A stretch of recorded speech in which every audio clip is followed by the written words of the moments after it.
She was a champion, an Olympic gold medalist, a woman who had dedicated 15 years of her life to basketball. And in 4 seconds it was all gone. Diamond DeShields didn't just lose her career.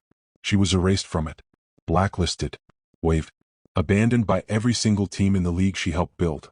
But here's what nobody's telling you. The hit that ended her career? It lasted less than a heartbeat. The punishment? It might last forever. And the player she fouled? Caitlyn Clark, the most protected asset in women's basketball history. Now, I need you to understand something before we go any further. This isn't a story about a dirty play. This isn't about one bad decision on the court.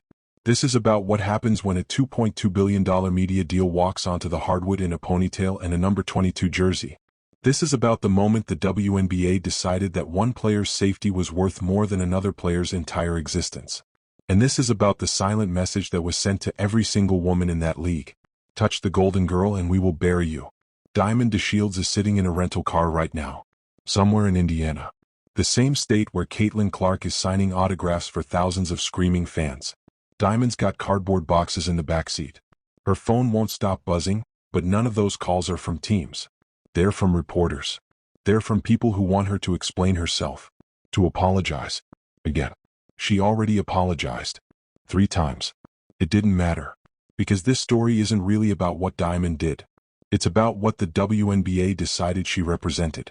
And to understand that, you need to understand what Caitlyn Clark did to this league in 12 months. Not what she accomplished, what she did. There's a difference. See, when Caitlyn Clark entered the WNBA in 2024, she didn't just break records. She broke the ecosystem. She made some players rich. She made others invisible. She turned the Indiana Fever into a traveling circus that printed money. And she turned veterans, women who had bled for this league for years, into supporting characters in someone else's movie. Some embraced it. They saw the rising tide. They grabbed their surfboards. But others? They watched their league transform overnight into the Caitlyn Clark show. And they didn't know whether to clap or scream. Diamond DeShields was one of those players. And what happened between her and Caitlyn Clark on that court in September? It wasn't just a foul. It was a declaration of war. A war she was never going to win. And the people who run this league? They were already sharpening their knives before she even made contact. What you're about to hear will change how you see the WNBA forever. Before we talk about the hit, we need to talk about the earthquake. Because Caitlyn Clark didn't walk into the WNBA. She crashed into it like a meteor screaming through the atmosphere. And when she landed, the crater swallowed everything. Let me paint you a picture. It's April 2024. The WNBA draft is happening in Brooklyn. The room is electric. Cameras everywhere. ESPN is broadcasting live. And when Commissioner Kathy Engelbert steps to the podium, everyone already knows what she's going to say. With the first pick in the 2024 WNBA draft, the Indiana Fever select Caitlyn Clark. The crowd erupts. Not politely. Not respectfully. They explode. Because this isn't just a draft pick. This is a coronation. Within weeks, something unprecedented starts happening. Fever ticket prices triple overnight. Then quadruple. Secondary market prices hit $500 for nosebleeds. Road games start selling out. Not because fans love the home team. Because Caitlyn Clark is coming to town. By mid-season, the numbers are staggering. 769 points. 337 assists. Both rookie records demolished. 2 triple-doubles. Most guards never get one in their entire career. She's draining shots from the logo. 35 feet out. Swishing them like free throws. But here's where it gets interesting. The Indiana Fever's season attendance hit 643,000 fans. Read that number again. 643,000. They beat the second-place team by over 200,000 people. League-wide attendance jumps 48%. In one season. Sellouts triple across the entire WNBA. And then, the television ratings start climbing. ESPN games featuring Clark are drawing numbers the league has never seen. Now pay attention. This is where everything changes. In the middle of Clark's rookie season, the WNBA announces something historic. A new media rights deal. Worth $2.2 billion over 11 years. That's not a typo. Billion. With AB. The previous deal? $60 million total. This new deal represents a 3,500% increase. And everyone knows exactly why. Corporate sponsors start flooding in. Nike. State Farm. Gatorade. They're not signing the WNBA. They're signing Caitlyn Clark. Her personal endorsement deals exceed what most WNBA teams make in a year. She's not just the face of the league anymore. She's the engine. The product that everyone is paying to see. And the league office? They understand something very clearly. If Caitlyn Clark gets hurt, the money evaporates. If Caitlyn Clark retires early, the TV deal crumbles. If Caitlyn Clark becomes unhappy, she has options. Other leagues. Other countries. She has leverage that no WNBA player has ever possessed. And that creates a very specific situation. A situation where the league will do anything to protect its investment. Anything. Now imagine you're a veteran player. You've been in this league for 8, 10, 12 years. You've taken hard fouls. You've dished them out. That's basketball. Physical play has always been part of the game. But suddenly there's a new rule. An unwritten rule. One player is different. One player is untouchable. And nobody told you exactly where the line was. Diamond DeShields had been playing physical basketball her entire career. She'd thrown elbows. She'd taken charges. She'd set hard screens. It was her identity. Her value. Her job. But on September 14, 2024, she was about to discover something terrifying. The old rules don't apply anymore. Not when Caitlyn Clark is involved. And the 4 seconds that followed would destroy everything she had built.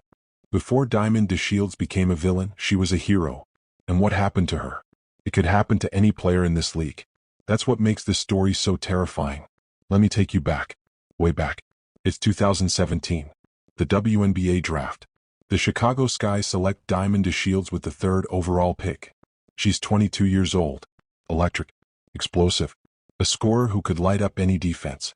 ESPN calls her the most athletic guard in the draft class. Scouts compare her to a young Dwayne Wade.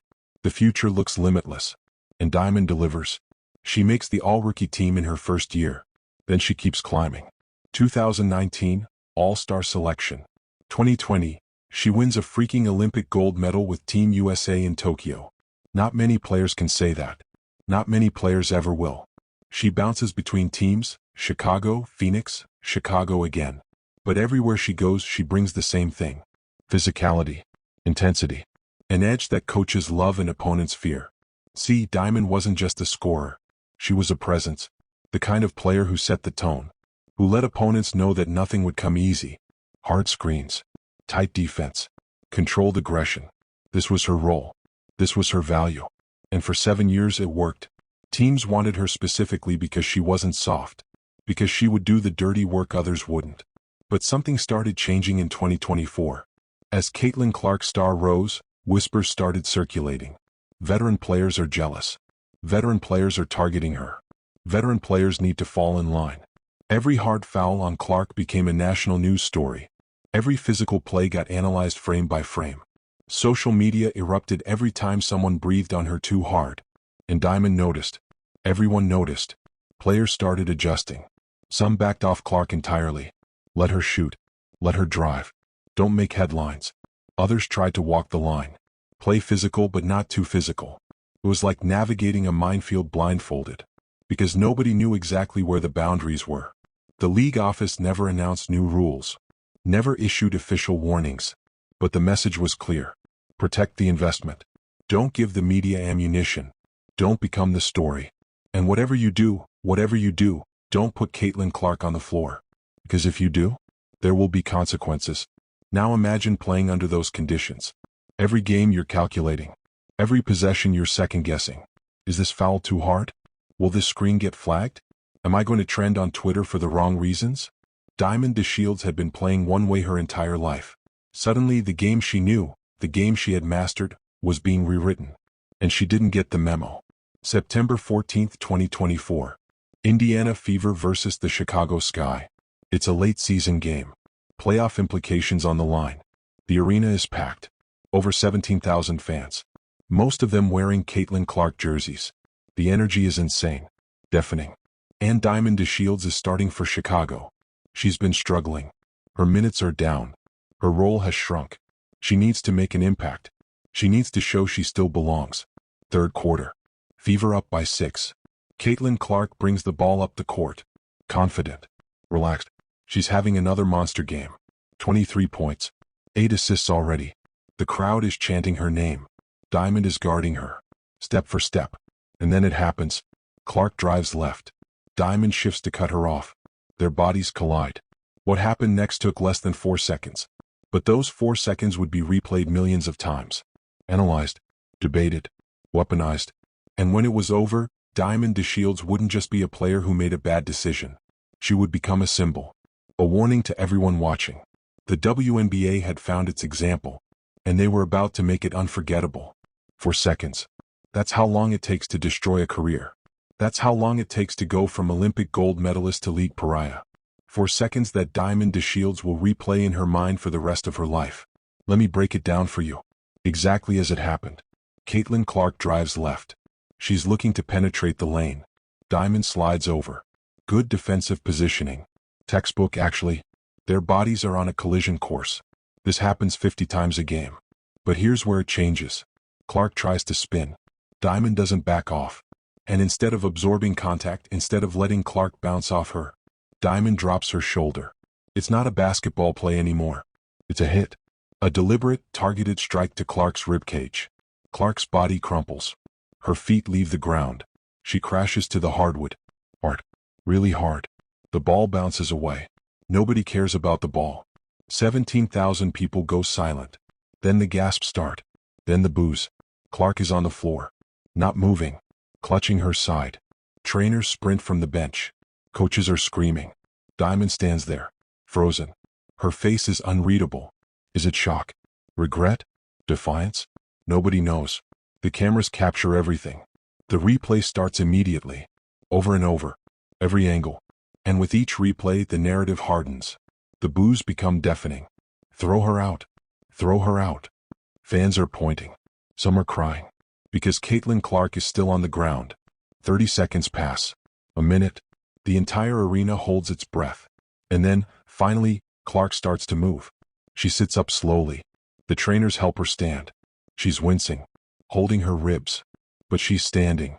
The crowd erupts in relief. Cheering like she just won a championship. Clark waves. She's okay. She'll be okay. But the damage is already done. Not to Clark. To Diamond. The referees huddle. They review the footage. Everyone in that arena knows what's coming. Flagrant foul. Type 2. Automatic ejection. Diamond doesn't argue. Doesn't say a word. She walks to the bench. Grabs her warm-up jacket. Her teammates won't look at her. Her coach won't look at her. She walks toward the tunnel alone. The boos follow her. Every step. Fans are leaning over the railings. Screaming things I can't repeat here. Someone throws a drink. It misses. Security moves in. Diamond keeps walking. Head down. Faster now. And just before she disappears into the tunnel, she looks back. One glance at the court. At Clark still being attended to. Then she's gone. Within minutes, the clip is everywhere. Twitter. Instagram. TikTok. YouTube. 10 million views in the first hour. 20 million by halftime. The hashtags start trending. Hashtag protect Caitlyn. Hashtag ban DeShields. Hashtag dirty play. Hashtag WNBA disgrace. Everyone has an opinion. Everyone is an expert. And the takes. They're brutal. She tried to end her career. This was intentional. She should be banned for life. Veteran players are jealous and dangerous. The WNBA needs to protect its stars. The narrative is locked in before Diamond even reaches the locker room. She's not a competitor who made a bad play. She's a villain. A threat. A cancer that needs to be cut out. Diamond sits in the locker room. Alone. Her phone is blowing up. Hundreds of notifications. She ignores them. All of them. Then her agent calls. She answers. And the voice on the other end says 3 words that stop her heart. This is bad. Diamond didn't know it yet, but the league office was already watching. They'd seen the clip. They'd seen the reaction. And they were about to make a decision that would send shockwaves through the entire WNBA. A decision that had nothing to do with basketball. And everything to do with money. The punishment was coming. And it would be unlike anything the league had ever done before. The WNBA has suspended players before. They've fined them. Ejected them. Even banned a few. But what they were about to do to Diamond DeShields, it would rewrite the rulebook entirely. 48 hours after the hit, the league office calls an emergency meeting. Commissioner Kathy Engelbert is on the call. So are team owners, league executives, legal counsel. They're not debating whether to punish Diamond. They're debating how hard to punish her. and how to make sure everyone gets the message. You need to understand something about this moment. The $2.2 billion media deal isn't just signed. It's active. ESPN and Amazon are paying attention. Very close attention. Sponsors are watching. Nike, Gatorade, State Farm. And they're all asking the same question. Is Caitlyn Clark safe? The league cannot afford to say no. They cannot afford to look weak. They cannot afford to let this slide. But here's the complication. Hard fouls happen in basketball. Every game. Every season. Players have thrown elbows, shoved opponents, started fights. The standard punishment? A 1-game suspension. Maybe 2. A fine. A warning. Move on. If the league follows precedent, Diamond gets a slap on the wrist. But precedent doesn't account for Caitlyn Clark. Some executives push for a standard response. We can't overreact. It was a hard foul, not an assault. If we go too far, the players' union will revolt. Other players are watching. They'll see this as unfair. But others push back. Art. This wasn't a basketball play. This was targeted. The public is demanding action. We have to deliver. If we don't protect Clark, we lose everything we've built.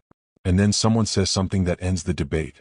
If Caitlyn Clark gets hurt, really hurt, how much money do we lose? Silence.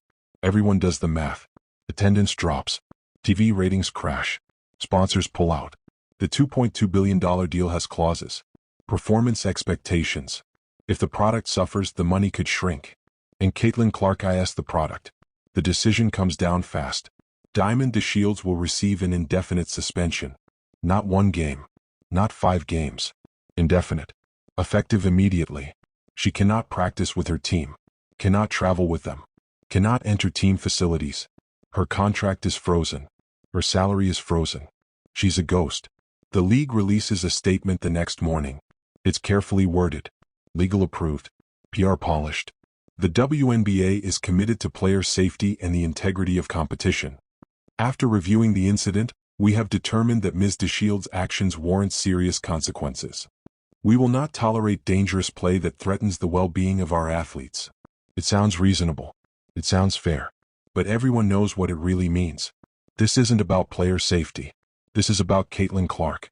This is about sending a message so loud, so clear, that no one ever makes this mistake again. Touch the golden girl? We will end you. Diamond's teammates find out from Twitter. Not from the front office. Not from their coach. From social media. Like everyone else. Some are shocked. Some are angry. A few are quietly relieved. They don't want the controversy near them. But one player speaks up. This is wrong. This is so wrong. She says it quietly. To a small group. But someone hears. Someone always hears. Diamond is told to clean out her locker. Not in person. By text message. A security guard escorts her into the facility at 6 a.m. No teammates. No coaches. No witnesses. She packs her things in silence. Photos. Sneakers. A gold medal replica she kept for motivation. 15 years of memories fit into 2 cardboard boxes. As she walks out, she passes the team practice court. Empty. Silent. The lights are off. She stops. Just for a moment. She remembers her first practice. The nerves. The excitement. She remembers the championships. The All-Star games. The Olympic podium. And now she's walking out with a security escort. Like a criminal. But the suspension was just the beginning. Because what happened next would prove that the WNBA wasn't just punishing Diamond. They were making sure she could never come back. 3 teams. 3 chances. 3 devastating rejections. And the reason why? It wasn't about basketball. It was about a phone call that no one was supposed to know about. A phone call that came directly from the league office. An indefinite suspension can be lifted. A fine can be paid. But what the WNBA did next? There's no coming back from that. They didn't just punish Diamond DeShields. They erased her.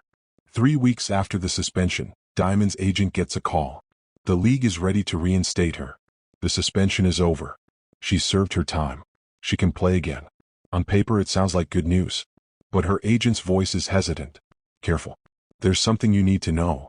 The reinstatement comes with conditions. Diamond must issue a public apology. Another one. She must complete a sportsmanship and conduct program. She must meet with league officials to discuss expectations moving forward.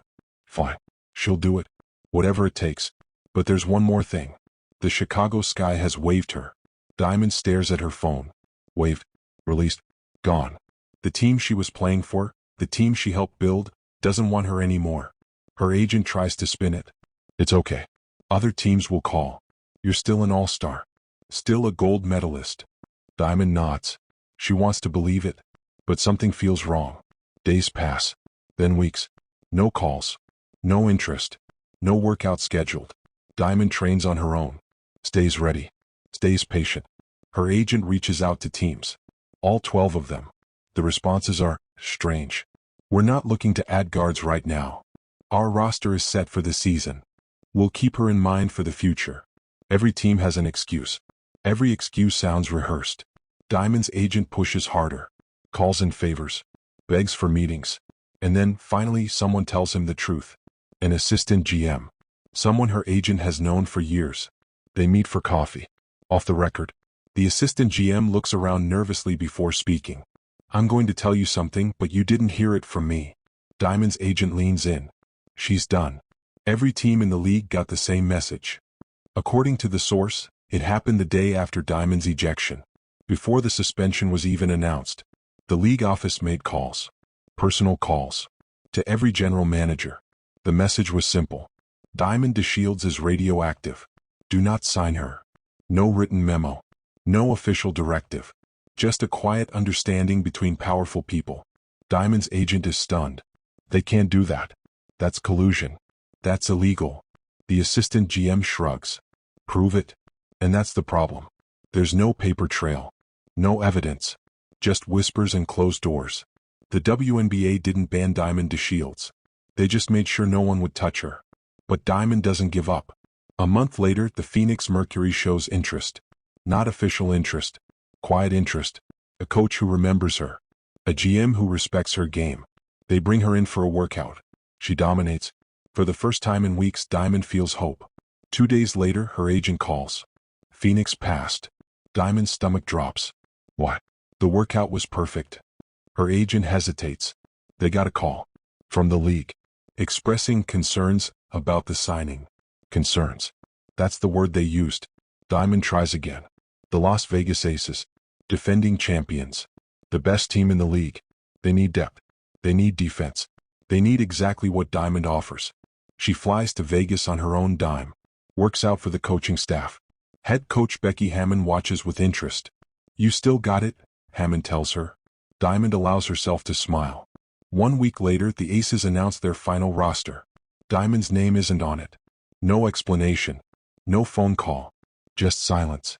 Her agent doesn't even bother asking why. They both already know. Diamond sits in her apartment. Alone. 3 teams. 3 workouts. 3 rejections. She's 29 years old. In her prime. Healthy. Hungry. And no one will give her a chance. Not because she can't play. Because she touched Caitlyn Clark.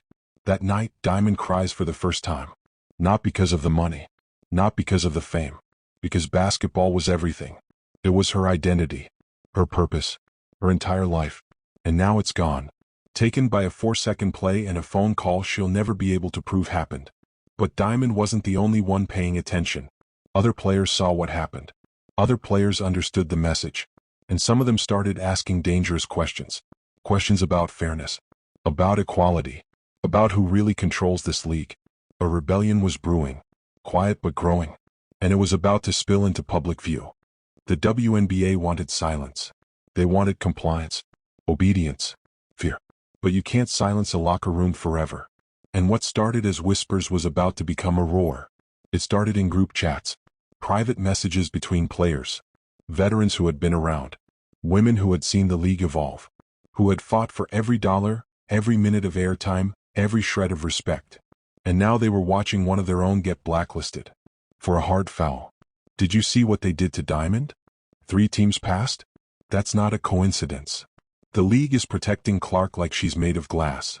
What happens if I foul her? Am I next? The conversation spread. Team to team. City to city. A network of frustrated voices, all asking the same thing. When did we become disposable? These are women who built this league from nothing. Who played for $50,000 a year while working second jobs. Who flew commercial while NBA players took private jets. Who begged for media coverage that never came. They sacrificed everything. And now, one player arrives and gets treated like royalty, while they get treated like replaceable parts. The media had already written the story. Veteran players are jealous of Caitlyn Clark. They can't handle her success. They're threatened by her popularity. It was simple, clean, easy to understand. But it wasn't true. Most veterans weren't jealous of Clark. They were frustrated by the double standard. When Clark got fouled hard, it was national news. When they got fouled hard, nobody cared. When Clark's game sold out, she got the credit. But the rising salaries? The new media deal? Everyone acted like it happened in a vacuum. Like the veterans hadn't spent years building the foundation Clark was standing on. It started with a tweet. A veteran guard. 12-year career. 3-time All-Star. She posted 4 words. Protect all players equally. That's it. No names. No accusations. 4 words.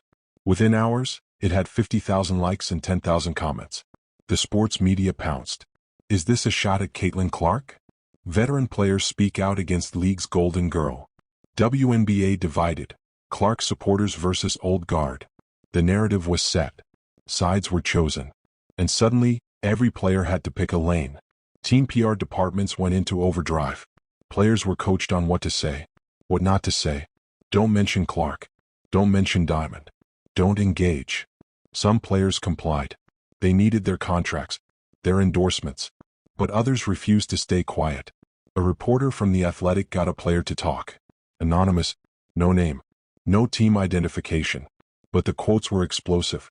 There's a different set of rules now. Everyone knows it. If you play physical against her, you're taking a risk. Diamond got made an example. That was intentional. The league is telling us, know your place. The WNBA released a statement. We are committed to fair treatment of all players. Our disciplinary decisions are based on conduct, not individual status. We encourage healthy competition and respect among all athletes. It was boilerplate, corporate, empty, and nobody believed it. The WNBA Players Association started receiving calls. Players wanted answers. They wanted protection. What happens if I get blacklisted next? Are there any rules against what the league did to Diamond? Can they really just make calls and end someone's career?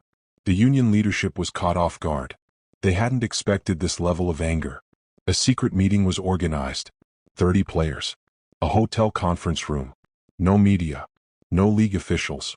Diamond DeShields wasn't invited. Too risky. But her situation was the only topic. For 3 hours, players shared their fears, their frustrations, and by the end, a consensus emerged. We need to do something. Something public. We need to show the league that we're not afraid. We need to stand with Diamond. Even if it costs us. It was a dangerous idea. Career-threatening. But the anger had reached a boiling point, and someone was about to light the match. The plan was simple. During the next nationally televised game, players would make a statement. Nothing violent. Nothing disruptive. Just a visible, undeniable show of solidarity. A message that the league couldn't ignore. A message that said, we see what you're doing, and we won't accept it. But plans have a way of leaking. Someone in that room talked. And within 24 hours, the league office knew everything. What happened next would force every player to make a choice. A choice between their careers and their conscience. A choice that would change the WNBA forever. 30 players. One secret meeting. A plan that could shake the league. And someone in that room sold them out. The question wasn't if the league would respond. It was how brutal the response would be. It happened fast. Less than 24 hours after the meeting, phones started buzzing. Players getting calls from their agents, their team managers, their coaches. We need to talk. Now. The message was the same everywhere. The league knows. Who talked? Nobody knows for certain. Some suspect a player who got cold feet. Wanted to protect her contract. Others think it was someone's agent.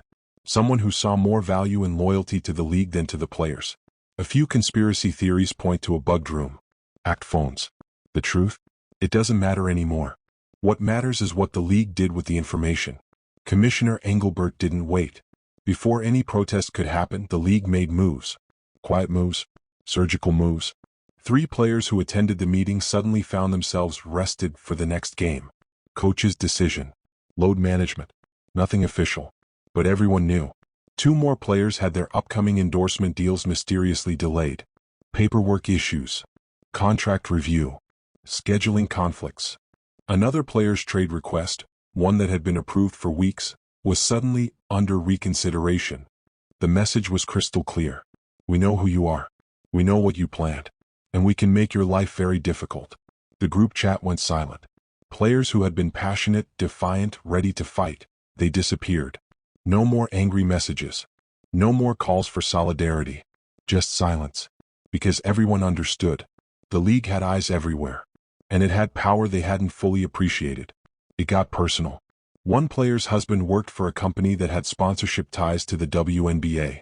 His boss called him in for a casual conversation about his wife's public activities. Another player's sister worked in sports media. She was quietly told that covering WNBA events might become complicated if her sister caused problems. The league wasn't just targeting players. They were targeting everyone around them. One by one, players started backing out. I can't risk my contract. I have a family to support. I believe in the cause, but I can't be the face of it.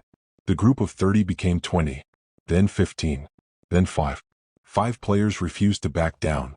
Veterans mostly. Women with less to lose. Or maybe just more principle. They knew the risks.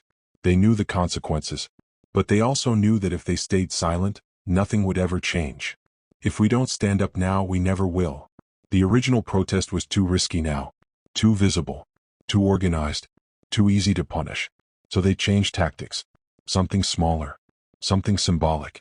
Something the league couldn't stop without looking tyrannical. They decided on bracelets. Simple black bracelets. Worn during games. No words. No slogans. No explicit message. Just a quiet symbol of solidarity. If asked, players would say it was personal. A fashion choice. Nothing more. But everyone who knew would know. The next nationally televised game arrived. ESPN cameras everywhere. Millions watching. And there they were. 5 players.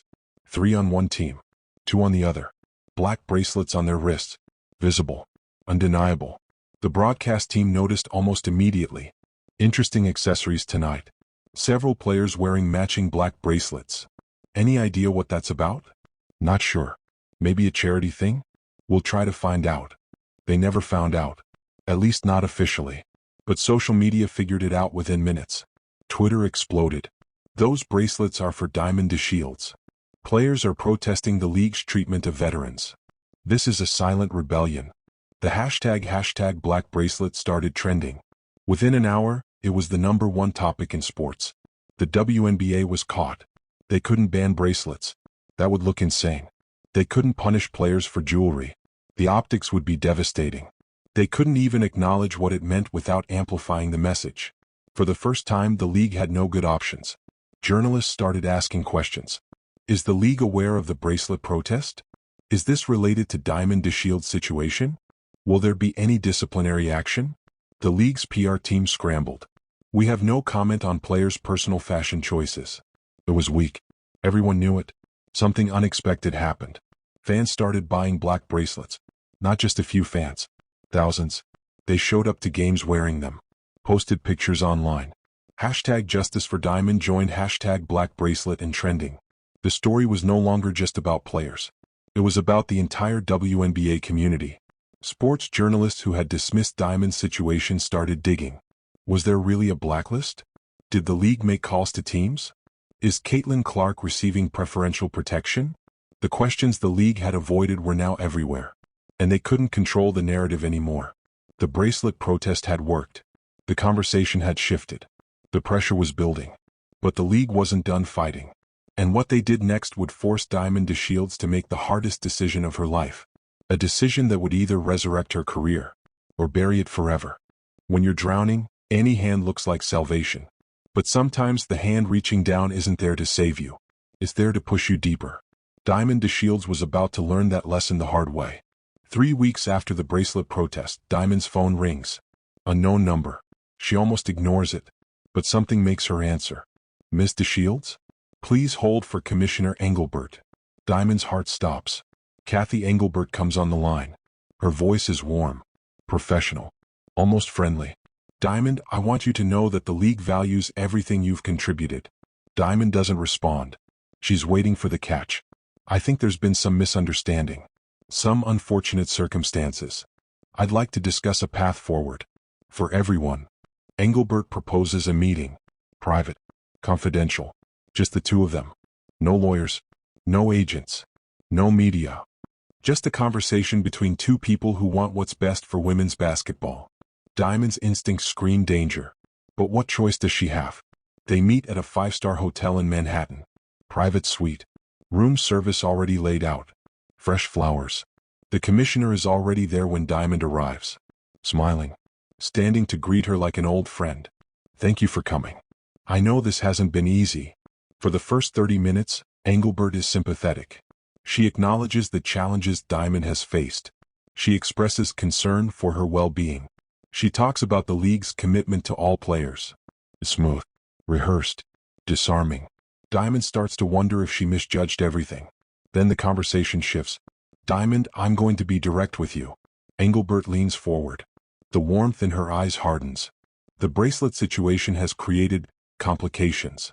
Certain narratives are developing that aren't helpful. For anyone. Diamond feels the temperature in the room drop. Some people believe you're encouraging this division. That you're using your situation to undermine the league. That you're positioning yourself as a martyr. Diamond's jaw tightens. I haven't said a word publicly. I've been silent for months. Engelbert nods slowly. And we appreciate that. We really do. Which is why I want to offer you something. Engelbert slides a folder across the table. Diamond opens it. Inside is a contract. A real contract. With the Indiana Fever. Caitlyn Clark's team. Diamond scans the pages. Her eyes widen. 2-year deal. Guaranteed money. More than she's ever made. A starting role. Real minutes. Real opportunity. It's everything she wanted. Everything she'd been denied. This is real? Engelbert smiles. It's very real. But there are conditions. First, you issue a public statement. You apologize for the incident. Sincerely. Emotionally. You thank the league for giving you a second chance.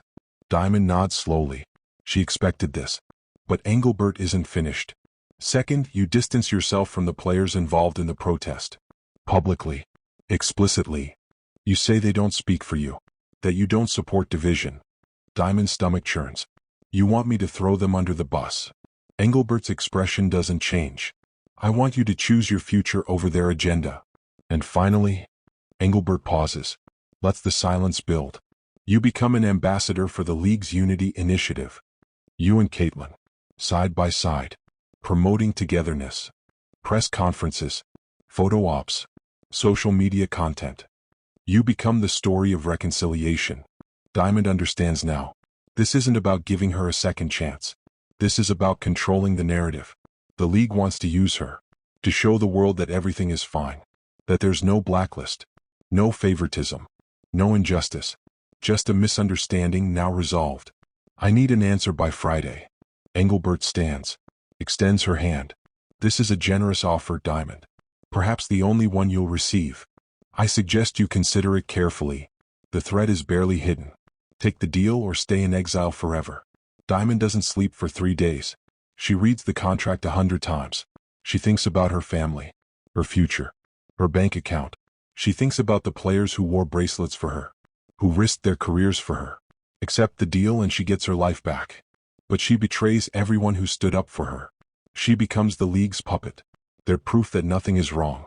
Reject the deal and she keeps her integrity. But she loses basketball forever. She loses everything she's worked for. Thursday night. The night before her deadline. Diamond stands in her bathroom. Staring at her reflection. Who are you? She whispers. What do you believe? What matters more, your career or your soul? Friday morning arrives. Diamond picks up her phone. Her finger hovers over Engelbert's number. She takes a deep breath. And makes the call that will define the rest of her life. What Diamond said in that phone call shocked everyone. The league. The players. The media. Even Caitlyn Clark. Because Diamond didn't just give an answer. She declared war. And the WNBA would never be the same again. Some moments define a person. Some moments define an era. What Diamond DeShields did next. It did both. Friday morning. 9 a.m. Diamond dials the commissioner's number. Engelbert answers on the second ring. Diamond. I hope you have good news for me. Diamond's voice is calm. Steady. Resolved. I have an answer. But I don't think you're going to like it. I'm declining your offer. Silence on the other end. I won't apologize for something the league manufactured. I won't betray the players who stood by me. And I won't become your puppet. Engelbert's voice turns cold. You're making a very serious mistake. Diamond doesn't flinch. No, you made the mistake. When you thought I could be bought. When you thought I would sell my integrity for a paycheck. When you underestimated what I'm willing to sacrifice. She pauses. I'm done being silent. 2 hours later, Diamond holds an impromptu press conference. A hotel conference room. Hastily arranged. 30 journalists. Cameras everywhere. No agent. No lawyers. Just her. She steps to the microphone and tells the world everything. She talks about the hit. Admits it was too hard. Takes responsibility. But then she keeps going. She talks about the blacklist. The phone calls. The teams that wanted her but were warned away. She talks about the meeting with Engelbert. The offer. The conditions. She shows the contract. Reads the terms out loud. They wanted me to betray the players who supported me. They wanted to use me to pretend nothing was wrong. I refused. Then she drops the real bomb. I have recorded conversations. The room gasps. Conversations with team executives who admitted they were told not to sign me. Conversations that prove this wasn't about my play. It was about protecting one player.